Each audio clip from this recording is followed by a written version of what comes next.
Walang oven, no problem po. Basta gusto mo ng pizza, pwede kang gumawa po kahit walang oven.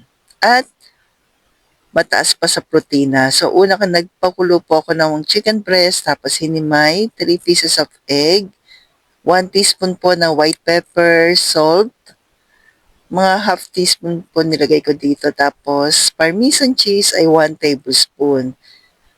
1 tablespoon po ng coconut flour, 1 cup po ng almond flour.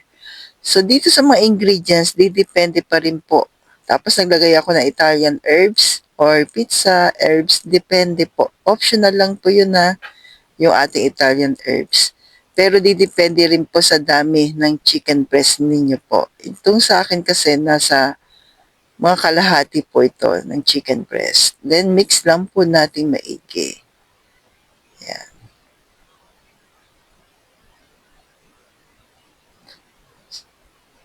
And by the way, lahat ng baking essential natin ay available po sa Grindahan. Nag-spray na po ako ng coconut oil sa parchment. Nilagay ko po sa may non-stick na kawali.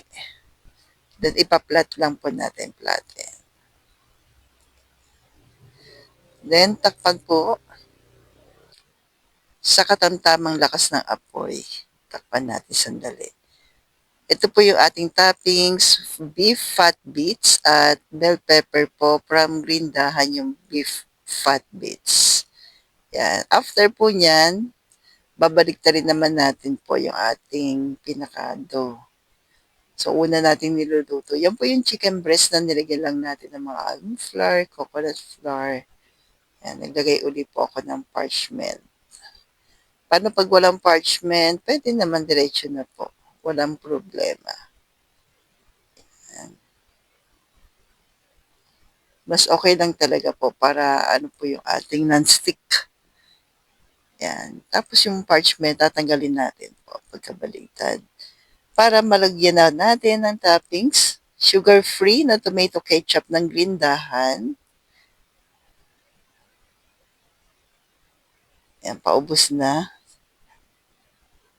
So, tapos, naglagay po ako ng konting olive. Pag meron lang po, yan yung beef fat bits. Masarap yan. Pwede yan sa pizza or pwede rin yan sa iba pa pong gusto yung meal. Tapos, Grindahan cheddar cheese or low carb cheddar cheese.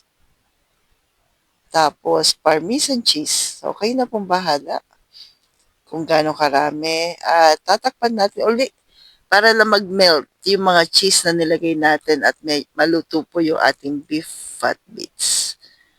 So, yamang luto na yun pero para mas mag-init. Then, ito na po. Ang sarap. Napaka-creamy at healthy na pizza. Pwede ba yan sa hindi naglo-low carb? Yes na yes po. Kahit hindi naglo-low carb, pwede po. Much better pa nga po dahil mataas sa protina at siksik sa sustansya. So, kain na po tayo. Try mo na po.